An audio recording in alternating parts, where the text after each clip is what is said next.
Frankie, let's hear it. Home vesting, mate. Living at home with your parents. You're 51. Yeah, let's call it 51. 51. Could retire today if you wanted to. Downsize the super scheme. The reason the government's done that is... Frankie, Mate, been too long. where you been, mate? Mate, I've been fucking here working me little slot out. What have you been doing? Mate, doing reports for the boys. Region and suburb reports, going to the gym, mate. You've just Looking had big. your 102nd birthday as well, which is good. You were... No, it's funny. Frankie, 12 months ago, you turned 50 years old. Did you, what's it called? It was Las Vegas? Las Vegas, New York? yeah. Did you get that hat from there? I did, actually, yes. The New York Jets hat. Yeah, they're not And then going you too well. decided to virtually semi-retire and you didn't come back after that. Yeah, well, no, I still had it. My last client's property just settled in January this year, so had to see that through. So that was good, and yeah. And now you're just a research man. That's it. We're just concentrating on the research. Always there for our returning clients and you're things like that. always there for a bit of banter in the group chat. That's it. Now, Frankie, because you haven't been on the podcast for a little while, and there's been a bit of water under the bridge since then. Just for the new listeners, give us your 30-second story. You were heading up the investment team here. You've done a bit of property investing in your time. You've been on this earth for a long bloody time. I don't know if it's a 30-second story. It's a 30-year story, 31-year story. Mate. Oh, where do you want to go back? I'll summarise. Well, you've got it. You've got all your notes I've made here. some Let's not notes pretend here and, that you haven't prepared. That you laughed at my pen and paper. You said, why do I need to left? You actually that dropped off yesterday by homing pigeon, which was good to see. Mate, so I've jotted down, I suppose, the history of my property investing journey. Which started all the way back when you were 19. 19 in 1993. I've actually put the years and my age at the time so people know. So Frankie started at 19 years old. He's now 51. Yeah, no, I'm still 50. Coming on 51. Coming on to 51 in April. Looks 95. That's it. Mate, so what's quite interesting is, although I bought my first property back in 1993 when I was 19, it didn't really ramp up till I was, nearly 40 years old. So for all those people who sort of think, you have to start at 19 and 18 like Jack did to build a big portfolio, you actually don't. It really does depend. You can start really at any time. I suppose it depends on, what savings you have. If you do have any properties, what equity you have in those, and more importantly, as you always talk about, Jack, what income you are making to obviously service the loans. So yeah, mate, and interestingly, I started while I was still living at home with my parents. So, I know you love about funny. You still vesting. share a bed with your mum and dad now, don't you? No, mate, no. So I know you love talking about rent vesting, mate. I was doing something even better than that, which is what I like to. I should coin the Here phrase. we go. Let's go, Frankie. Let's hear it. Home vesting, mate. And this is home vesting. Living at home with your parents And investing. and investing. So I wasn't paying any rent to anybody. I wasn't even paying any rent to my parents. Yeah. Because they were good people, right? So while I was still living at home, I had invested in 2 properties. So 1993, first property. 2002, like I said, I'm going to skip ahead. 2002, I get married at the age of 28. With 2 properties. Wife number 1, let's call her. Yep. And I've got 2 properties. Yep, And cool. I've got 2 properties. So you bought 2 properties and then didn't buy anything. So 15 years later, you get married in 2008. No, 2002. Oh, 2. Shit, sorry. 2002. 9 years later, you get married in Yes. 2002, right? Yeah. Sell those 2 proproperties. Right. To obviously put as a deposit on now, first Owner-occupied. principal owner-occupied, Yep. right? So go and buy... That was your owner-occupied. first warning about your wife, your first wife. Well, she didn't come with a property, right? So There it is you what go. it is. She was only young as well. I was 28. She was even younger. 2007, though, we do decide to buy an investment. Yep. So buy an investment. 5 years later, you buy an investment. 2007. So you're back to 2 properties again? Yep. 1 owner-occ, 1 investment. Yep. 2 years later, she decides she doesn't want to be married anymore. She's out. Right. So To 2000. you. Doesn't want to be married to you. Thanks for clarifying. So 2009, I'm just to clarify 35, that. divorced. I keep the properties in the settlement. Negotiated that. So I've got 1 house and 1 investment property in 2009. Fast forward to 2013. You find a new partner. 2009 to 2013, I'm just getting my life back together. A couple of visits to Vegas, etc. Enjoying my singledom again. 2013, obviously find a new partner, my current Greg wife. is his name, which is good. Sorry? Greg is his name. No, it's a female. She's a wife. My wife. Get remarried in 2013 at the age of 39. Yep. Still got 2 properties then? I've got 2 properties. I actually sold the house because I didn't want to live in that house anymore and moved into a unit in the same suburb, funny enough. Yep. I've got 2 units. My wife has a house. So this wife come with a bit of cash. She came with a house. And she have a clock radio? No clock radio. So she's got a house. I've got 2 units. Yeah. And we're both in the position of, like, she had nearly paid down her house. It was her owner occupied as well. Yeah. So we've got 3 properties, both on high incomes. I was still working, obviously, in corporate as an accountant, and both with pretty high equity, right? Yep. So you had 2 properties with relatively low debt on your side. She had 1 property, relatively low debt. Yeah. You now had a combined income of, will we give some rough numbers just to give people context? What would your combined income mean then? Oh, I don't know. 500? Maybe 500, maybe a bit less. Yeah. Between 4 and 500. So you say 2 yeah. people on 200-ish a pop. Yeah, so Cool. we get married in 2013. Later that year, we decide to sell my wife's property and we go and buy our own, if you like, owner-occupied, move out of the unit. Which is in? Yeah, so we Where still was that? basically... Blaisville? No, in the 5 dock. Five in dock? 5 dock. So we basically still have the same. We have 1 house owner-occ, albeit at a higher price, and 2 units. Right. How old are you at this stage? I'm 39 in 39. 2013. So then 2 years later, I said to her, well, you know, we've got a lot of equity, we've got a lot of income, we should really, you know... Scale the portfolio. Knuckle down on investment. So in 2015, and bear in mind my wife and I are 6 months apart in age, so we're pretty much the same age, 41. All right, so in 2015 we buy 3 properties, buy a unit in Coogee in March, buy a house in Queensland, in Brisbane in May, buy another house in Brisbane in July. So in that 1 year, three Chris properties. Gray made a lot of money. 2016 then we buy another apartment in April of 2016, and then in 2017 we buy 2 more properties, 1 house in Victoria, and then we upgrade our owner occ. Yep. So basically, and I really never looked at the timing at this before, but in 23 months, so call it 2 years, we bought 5 properties.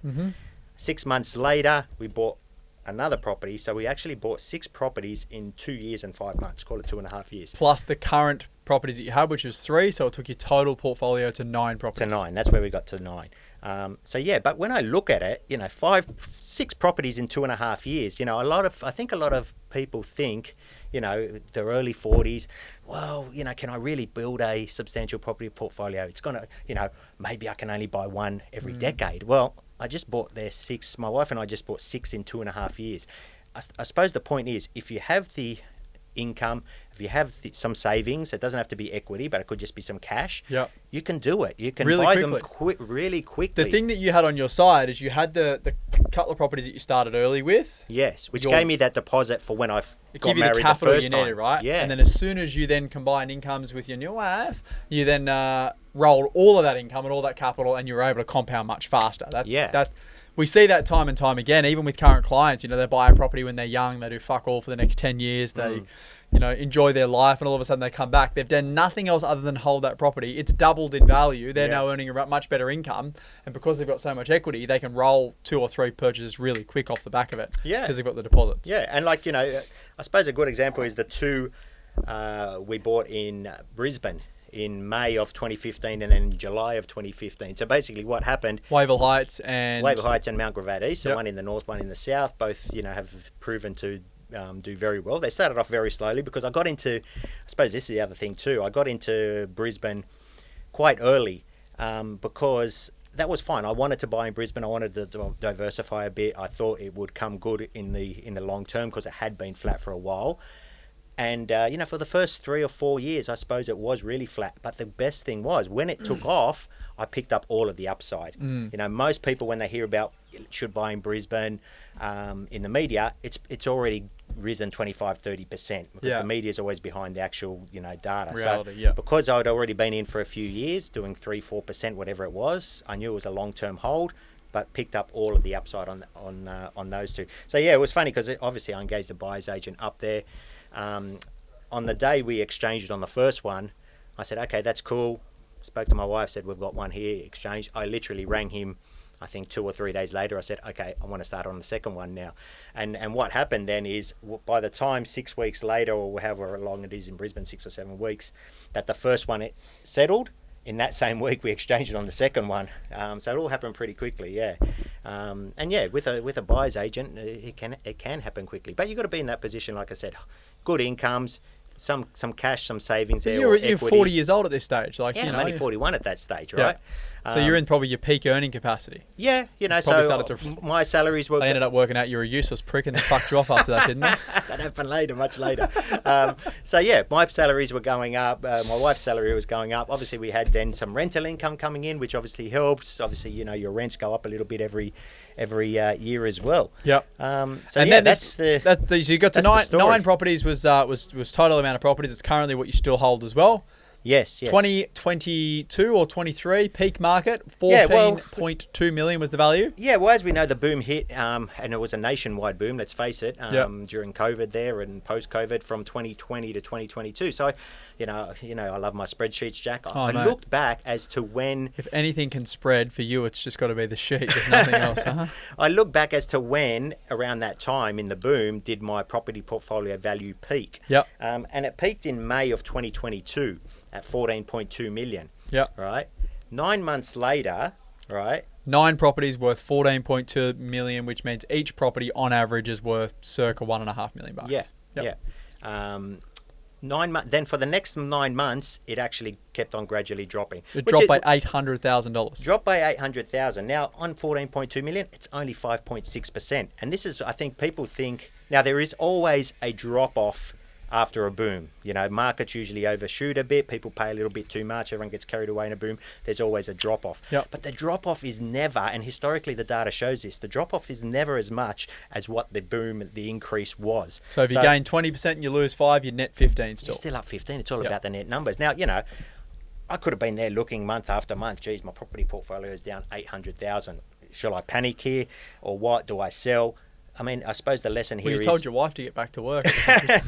I suppose that the lesson here is, you know, not to panic and not to put yourself in a position whereby you have to, you know, do anything in a rush or a forced sale or anything like that. And you had strong cash buffers in the offset. Very strong, you know, cash buffers, obviously always saving. There could have been a world shut down for 50 years and Frank still would have been all right. But that I look back, like I said, that was, you know, 9 months after... Well, that was, so the low was in February 2023 of 13.4 million. About 12. So from 14.2 down 800 to 13.4. Funnily enough, we're exactly in 2 years later now in February 25.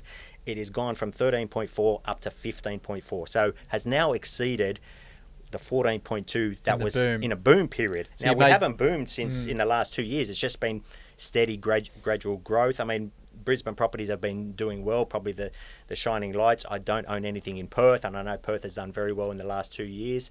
But, you know, most of my properties are in Sydney. The Victorian one has been very quiet over the last 2 years, as it's well documented.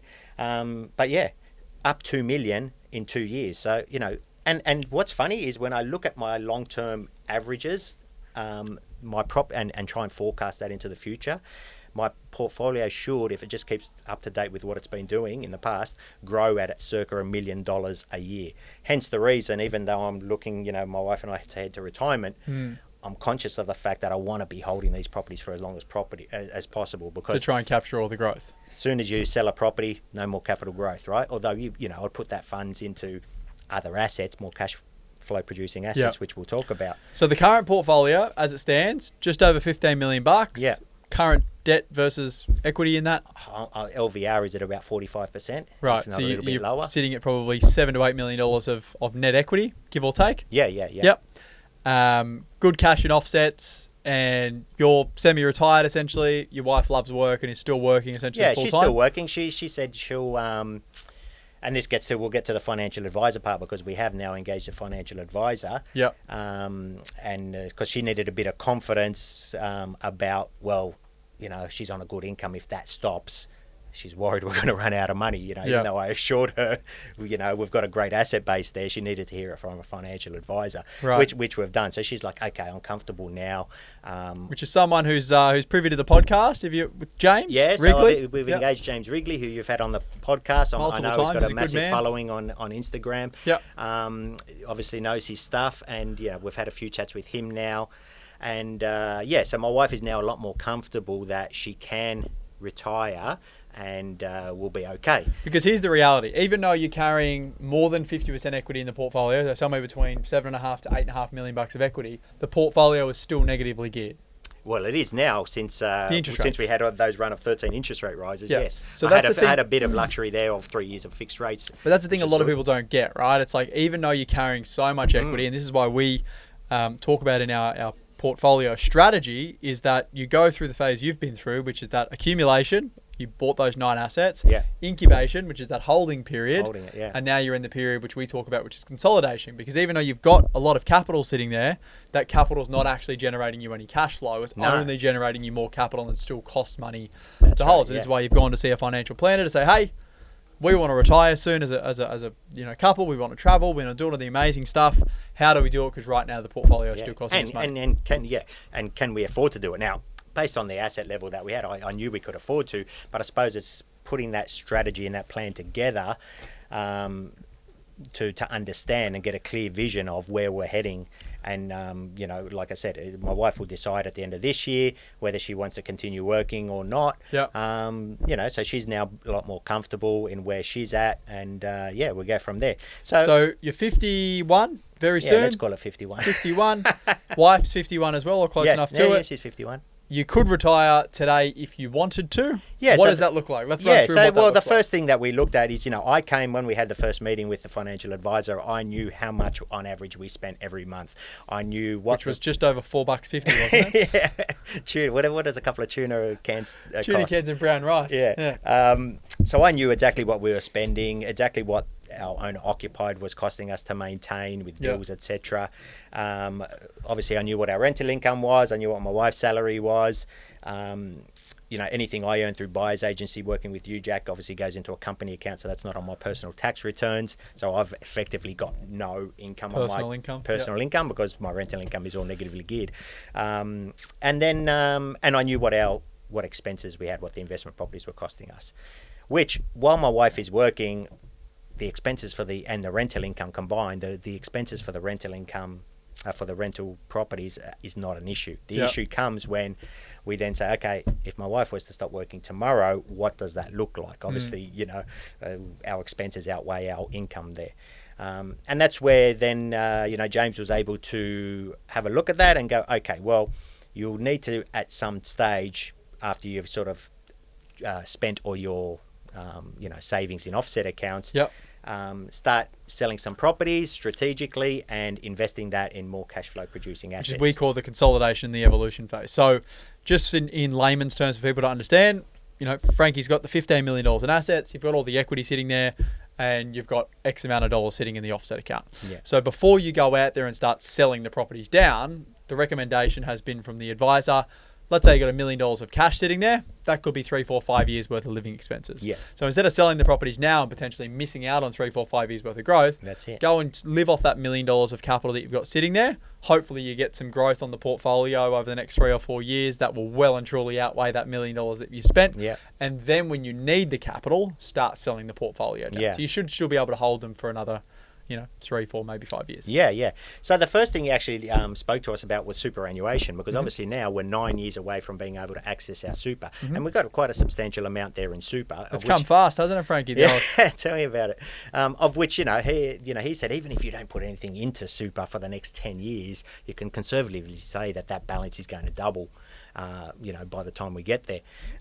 So I suppose one of the things he just worked out at a high level, getting back to, I came all prepared with all the figures, is, okay, look, I think we're going to need, with factoring in that if we're both going to be retired, we want to spend, let's just say, $100,000 on holidays a year, 4 big holidays, and holidays aren't cheap, $25,000, flying business class if we want to, let's call it $100,000. And I don't know what that figure came out to. I think it came out to, let's call it 200,000. And he said, look, for the sake of the exercise, let's work it off 250,000. This is usually what I do with people with assets that are similar to yours. Yeah. 200. If you were to want to live off $250,000 net per year after tax, which is about $5,000 a week. After tax, right? To account for your holidays, your living, going out, eat restaurants, etc. He with said no owner occupied yet. Yes, well, our owner occupied is debt free, yep. and my wife has said she, for the foreseeable future anyway, we don't want to touch that. We want to stay living in that. So this is only working with, good point you make, only with the investment properties. And he's basically said, guys, 250 grand a year for the next 50 years, you're fine. So I'm like, well, we're 51 now. I don't think we're living to 101, right? And as you get older as well, you start to spend less money, right? Of course, you know, if you happen to get to like 70, you're getting 4 to 75. 5 massages a week now, and you always get the upsell as well, you know.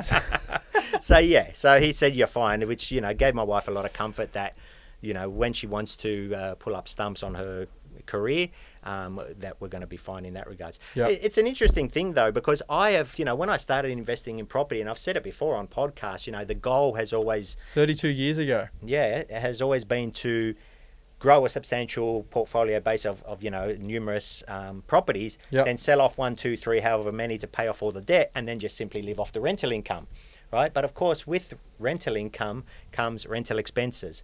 Land tax, strata, council rates, water, repairs and maintenance, There we go. landlord's insurance, and suddenly, you know, Your net return is only a couple of %, 2 or 3%. It's terrible, and that's why we talk about that consolidation and evolution. Yeah. It's because property, from a residential point of view, is generally not the best cash flow asset. Incredible for capital growth. Great but for not so capital growth. We don't want people to think, oh, what do you mean it's not good when you get to the end? Yeah.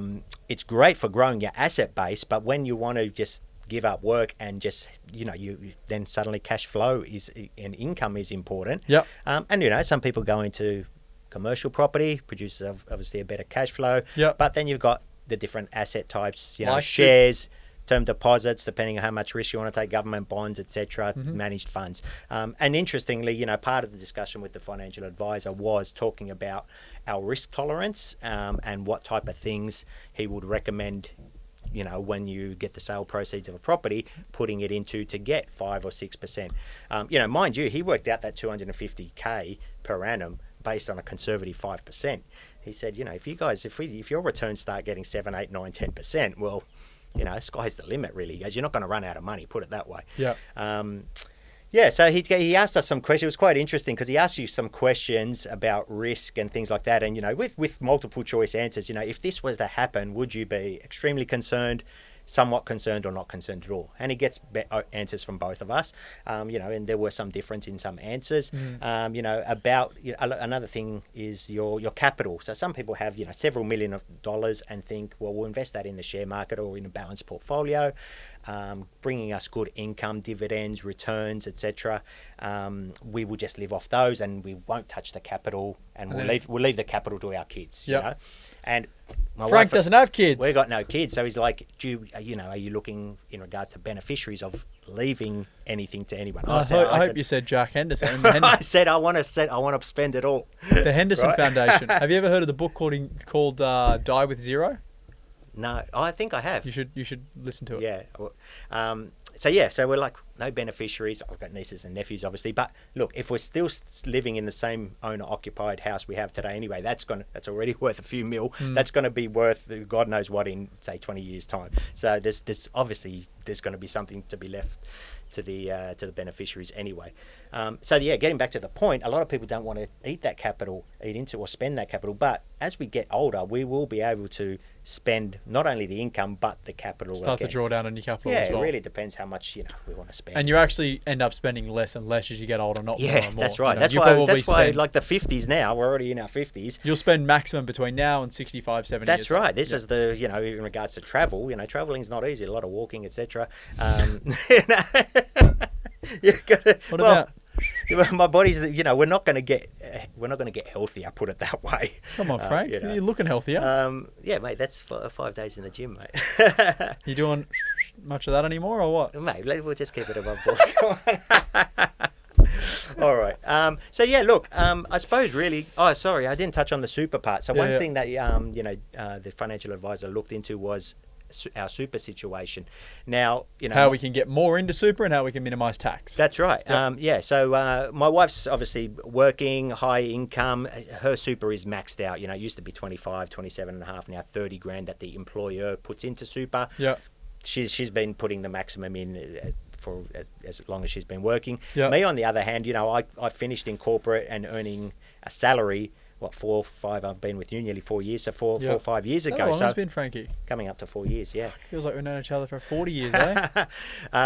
So I've got super Catch-up contributions. And essentially how they work, I'm not a financial advisor, but I deal with this stuff a lot, is, you can go back for 5 years, and whatever you haven't contributed in that year, you can top up your super in this current year and get the deduction on it. So that's right. So you get a tax deduction, which I wasn't aware of, right? Now, you can only do this if your super balance is under 500K, which luckily for me, it's about 480K. So he's like, if you're going to do it, you've got to do it quick, Frank. Like I would suggest doing it this financial year. In fact, he suggested that I actually take all of my super out of high growth and move it all into cash.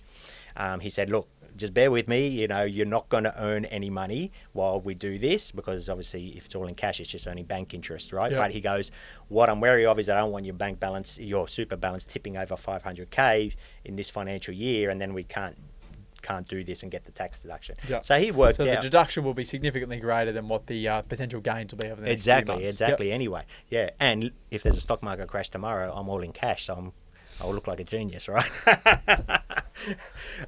So he worked out actually that I've got about 130K that I can put towards these catch-up deductions. My issue, though, as I touched on before, because if we were to put 130K into super, you get 130K tax deduction in your personal tax. But I've got no income in my personal tax. So he goes, you need some income to of at least 130 grand to put in this year's tax return to get the deduction. And he goes, for you, that would be selling a property. So I'm now in the process. I've given tenants vacate notice, getting the property ready to put on the market. That will hopefully it sells in the next 3 months. That will then go as whatever capital gain I make from it will go as personal income. I then take the 130 grand as a tax deduction, reduces my taxable income, reduces some CGT, or however that works. My accountant will work that out, and there you go. I've now topped up my super by 130 grand and got a tax deduction. Plus, you've caught up all your contributions, which means you then don't have to contribute for another 5 years, and you can actually do another 5 years worth of contributions, but you won't be able to because you'll be over 500 That's right. It'll be over 500 grand. Switch then. Obviously out of put it back into cash, growth, put it into high growth, and away we go. The super's taking. So you've liquidated a property, you've gotten a deduction off the back of it, so you've paid less tax. You've topped your super up in the process of doing that, and then what's next step for you guys? And then obviously. The proceeds from the sale of this property would be more than $130,000, so there'll be a few $100,000 left over, of which I can either invest in something, but more than likely, given I'm still holding a fair few properties and debt, I will just sit in offset accounts against the investment property loans, which is saving me interest. Then the next step really is up to my wife when she wants to retire. So when that happens, obviously we stop earning income on her side there. It's just, and we've we're going to have a lot of money in offset accounts. So I suppose it'll just be, like you touched on earlier, just living off those funds in the offset accounts and starting the full-time retirement, if you like.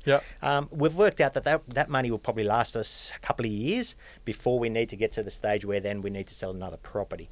And then it'll just be a strategic thing of which property to sell, in whose name. So while my wife is working, we're not going to be selling properties in her name. Because essentially the way that capital gains works in your personal name is that gain just gets added to your taxable income. To your personal income tax, and if you're earning many hundreds of thousands, you're paying 47 cents in the dollar. You'd be paying capital gains tax. We're better to sell her properties, because we've got basically half the properties in her personal name, half in mine. One is in joint.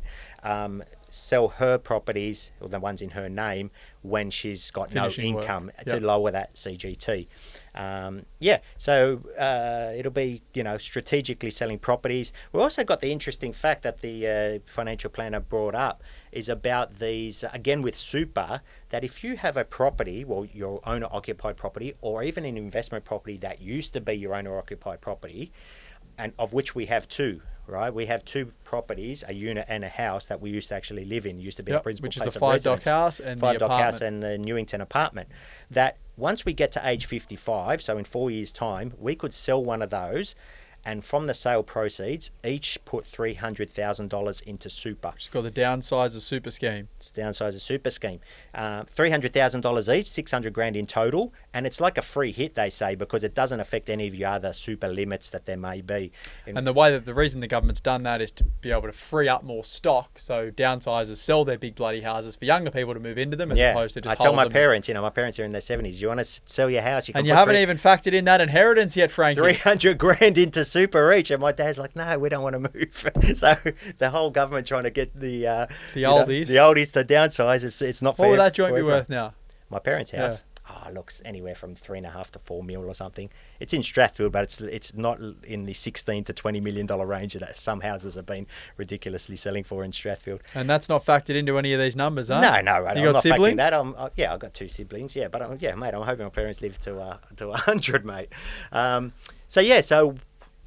the only other rule with that is obviously you've got to be 55. You have to have been your principal place of residence or currently is, and you must transfer the money into your super account within 90 days of settlement. So it's 3 months. Of course, you've got plenty of time to do that. So that'll probably be, obviously holding on to that Newington. I'd say the one we would sell at the time would be the Newington unit, because the 5-dock house is obviously, it's in a suburb that is growing faster than Newington. It's a house that's going to grow at a faster rate than the unit, and not only that, but we have the metro currently being built with a station 750 metres away. So you'll sell that later down the track, because probably generate more because capital the metro doesn't open to 2032. So I'm hoping I can hold it till 2032 and get the upside of people getting excited that there's a metro in 5-dock, etc.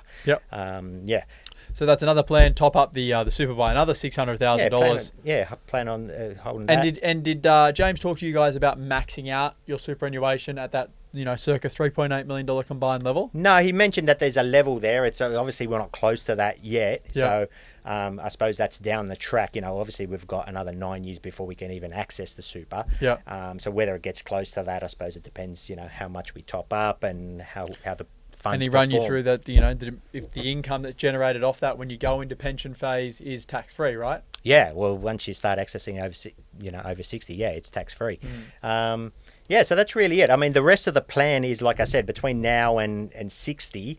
It's about strategically selling properties. Look, I want to hold them for as long as possible. Obviously, there's a plan there around the Newington one to sell that at 55 to get that 600K into super. There's we have a house in Melbourne.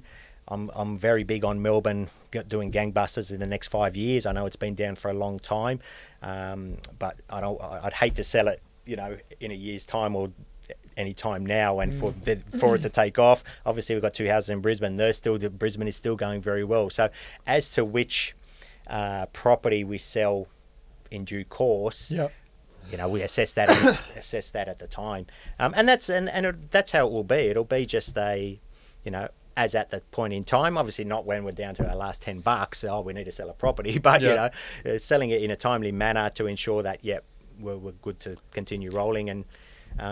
So it's a prime example, live example of the strategy we talk about and the strategy we build out for clients. It's that accumulation phase, the acceleration you've done. You've added value to properties in the past, both owner-occupier and investments. You've gone through incubation, which is holding those properties for a period of time. And now you're in that consolidation and that evolution phase, which is enough resi, enough growth, time to start living off all the things that we've worked so hard for. And I mean, the key is starting as young as you can. But as proven what we just discussed, we didn't ramp up the buying until I was 40. The buying at 19, buying a couple while I was still at home, selling. But that gave you the foundation. It gave me the foundation to leverage up. And to be in a good cash or equity position that when we did want to ramp up, we could do so. Because one of the issues is when people get into their 30s, for example, let's say you're in a profession that takes 5 or 10 years to be able to get the qualification and start earning good money, you generally start with big HEX debt. And you start with a big income, but you got to pay your HEX off, you got to save for a deposit, then you got to start investing. The awesome thing about starting early, which I got benefit of, which you've got benefit of, is you go and live your life, and all of a sudden you come back and you go, fuck, that property's grown by $1, $2, $3, $4, $500,000, and that's then the thing that catapults you when you start earning the money, because you go, there's my deposit bank, there's another deposit bank, and all of a sudden and it's a good point you make, Jack. When I started building a big portfolio, buying 8, 9 properties was never the goal. It was never about a certain amount. It was about, my dad said, you'll thank me when you're 40. Properties, long-term investment, it'll keep going up. I was an accountant, I was CPA qualified accountant. I was in a career. I was, getting promoted. I was changing jobs, etc. The property was just a hobby on the side, if you like. You're a lot younger than me. You've got a property-based business. You've also got your personal investments. You're 100% into building a massive portfolio, which is what you've done at a very young age, because you can put 100% of everything into it. For me, it was just a side thing. Like you said, I'd come back and look at it and go, oh, wow, it's been 5 years and geez, let's get a valuation, you know. Yeah. I wasn't getting valuations every 6 or 12 months. So 5 years, wow, this property's gone up X amount of, geez, I just earned money for just collecting the rent, for doing nothing really. That's how it felt. Hanging out in Vegas. That's how it felt, that I was just getting money for doing nothing. Paying my, paying my mortgage, ensuring the mortgage was being paid, ensure there was always money for that.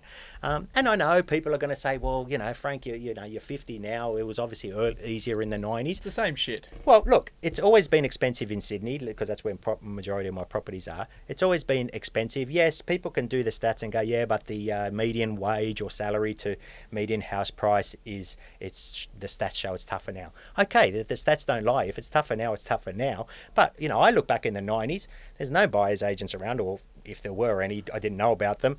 There's no information online. The internet was not even, I was thinking, 1993, the internet had only come out, I think, in 91 or 92.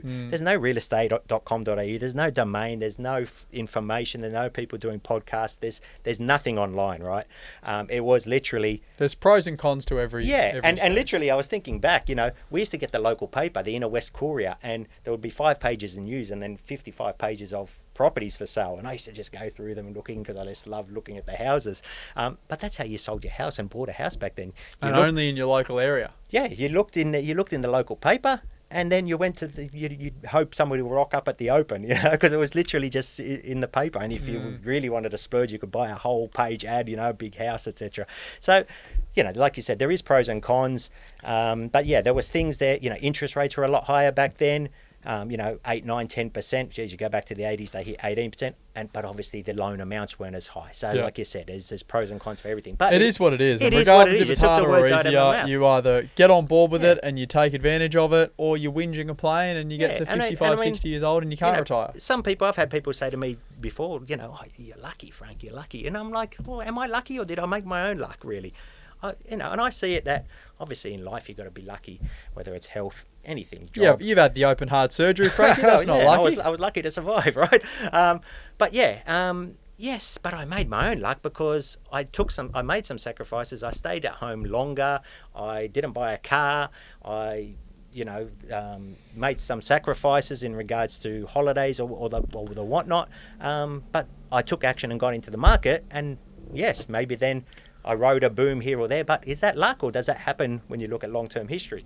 That's it. So fuck them anyway, Frankie. You're the one kicking back, enjoying life. That's all that matters. I think you've got to make your own luck, Very true. Luck favours those who sort of put themselves in that position. So the awesome thing now, Frank, which I was shocked to see, is you are pro property to the bloody max. You didn't explore anything else.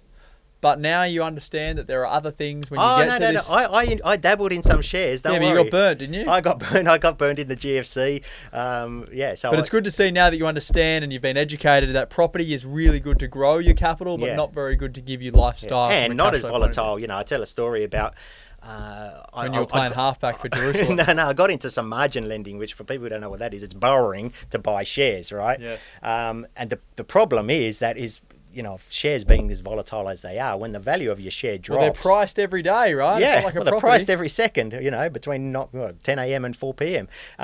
When the value of your shares start to fall and your loan-to-value ratio drops below the 60 or 70%, you actually get a phone call from someone, or this is how it was when I was invested, saying, you need to, your LVR's dropped below 70%, you need to top that back up. Now, there's only two ways you can top it up. Put more cash in, which is basically reducing, making a lump sum payment to reduce the loan down. Yeah. So your loan to the value goes back up to like that 70%. And you've got to do it within like 3 days. I remember being on a harbour cruise Christmas party, I think it was, and I got a phone call. The share market's dropped substantially. Your OVR's now down. I'm like, okay, well, what do I need to get it back up? Oh, you just need $15,655. I'm like, oh, okay. By when do you need that? Oh, Monday.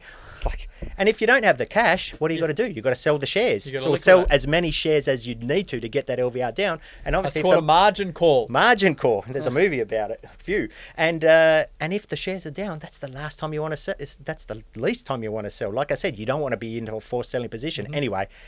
at some stage, I didn't have the cash. I had to sell some shares. Others I held, during the GFC. A lot of companies went broke. Some companies I had invested in, bang, bang, bang. Went to zero. Money's gone. So one thing I learned is that the security of property, not as volatile, long term, average growth rates can be argued. It's an age-old debate whether property or shares produce a more capital growth. Yeah. But I tell you what, I'd rather be asleep comfortably at night and not worrying about margin calls and shares, the arse dropping out of shares and things like that by up to 30-40%. Very true. Yeah. Very true. Anyway, mate, that's it. That's very interesting, Frankie. So what is it now? It's just about, you got the property on the market, you're going to cash out of that? Yeah, so it's actually the Gladesville unit that I bought back in 2007, mate. So what are we looking at growth-wise in terms of what you bought and what are you likely to sell it for? Oh, look, I bought that at 315K back in 2007. I'm likely to sell it for, I'm hoping for anywhere from 750 to 800. It's done more than double. Yeah, definitely done more than double, but I've held it a fair for many years, 15 odd years. Yeah. And like I said, I bought it at 315. So, 10%, not talking compounding, is only 30 grand per year. But it was one of my first ones, and it's held me, in good stead. Very good, Frankie. As always, mate, we enjoy having you on the pod. It's good to see you in the office. Mate. Good to see you I'm smiling. off to Queenstown, New Zealand for my birthday, actually. There you go. And Easter at the same time. And what are you doing over there? Oh, I won't be bungee jumping like you, mate. No? What about skiing? You going to go skiing and snowboarding? It won't be... you're not going mid-year?